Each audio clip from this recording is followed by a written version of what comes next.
This is an interesting story. In 2020, Wells Fargo paid $3 billion to settle claims because employees apparently had committed widespread consumer abuse, including opening millions of unauthorized or outright bogus accounts. They forged signatures. They moved money from real accounts to fake ones. And the regulators, when they zeroed in on this, they found it to be the incentive system intended to juice sales. Right.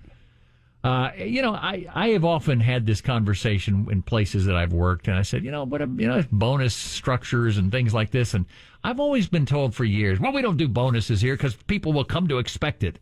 Right. And my response is always, nobody expects anything but a boot in their butt. Right. Yeah. But incentives, I guess, if it's a good amount of money, people can do things that are, nefarious in nature. Absolutely. Business strategist, productivity hacker, and author of the just-released book, The Vacation Effect, Denise Gosnell joins us. Denise, welcome to the program.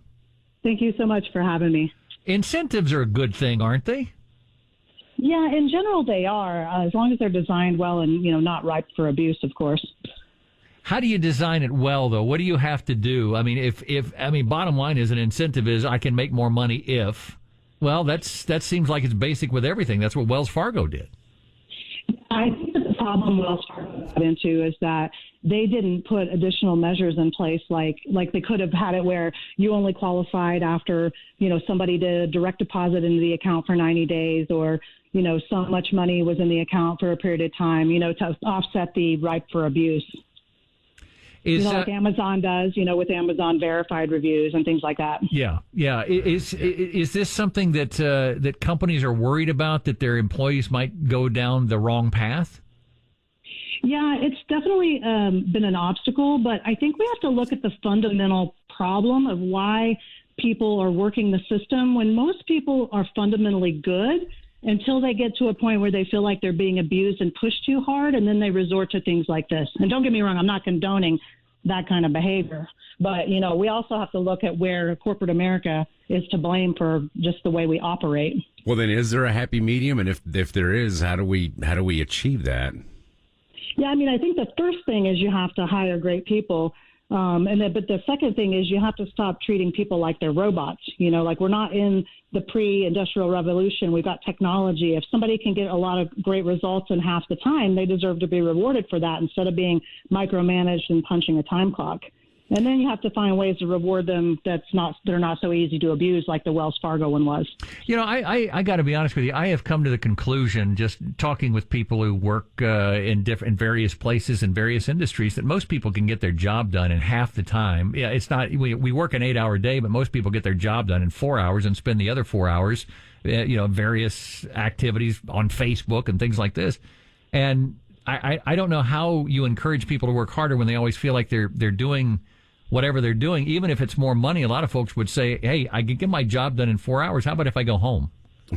You know what? That's exactly what I'm a proponent of. That's what the term the vacation effect means, my new book. It's actually the term, how you're super productive, Ernie and Monty, right before you guys go on vacation, when you get like a month's worth of work done in the 2 days before you leave? No, we don't. Monty doesn't know. But go ahead anyway. Okay, well, Ernie, you know what I'm talking about. I know what you're talking about, yes. Yeah, Monty may not. But, most people have experienced that before, right? Like, what's happening is you're focusing on what really needs to get done, and you're eliminating or delegating all the BS that really didn't matter anyway. Back to the point you guys were just making about most people being able to get the job done in less time.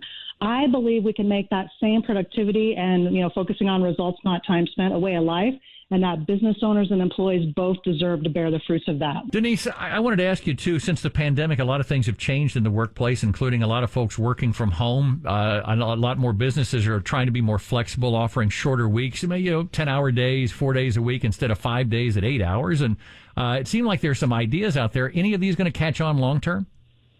Yeah, I think that what's happened is that people have proven that they're able to be productive at home as well as at the office. And now people expect that as a benefit. Like if you can get that result from home, why? It's actually great for the employer, too, to not have to spend as much on real estate leases and things like that. Well, I thought I was going to see a lot of companies announcing they were going to lower their real estate footprint, but it doesn't seem like that's really happened that much. I think it has in some markets, versus others, or people are, using it to expand and opening new businesses. And, there's always opportunities. But a lot of the people that I know in the entrepreneurial communities I'm in, they allow a lot of their employees to work remotely at least part of the week, if not all of the week. Even the big tech companies are doing a lot more of that as well. Well, it always seems like the tech companies are kind of on the cutting edge of these types of things. Whether it's cutting edge or not, they do tend to take on new ideas. Yeah, definitely. But, the big thing, though, is that companies have to wake up to the fact that this hamster wheel of the American grind that's been so deep-seated in our culture, it's not sustainable long term. People deserve to be rewarded for the results they bring. Yeah. Whether you do it as an incentive program or not doesn't really matter. You just got to wake up and reward people accordingly. It does seem like that is the number one complaint you hear about any workplace is I feel like I'm working very, very hard and not getting much in return. I'm surviving instead of thriving. Exactly. Yeah. All right. The book is called The Vacation Effect. Denise Gosnell. Denise, we'll talk to you again. Thank you so much for coming on. Thank you for having me. And listeners can learn more at vacationeffectbook.com. Thanks for having me. Oh, you bet. You bet. Thanks.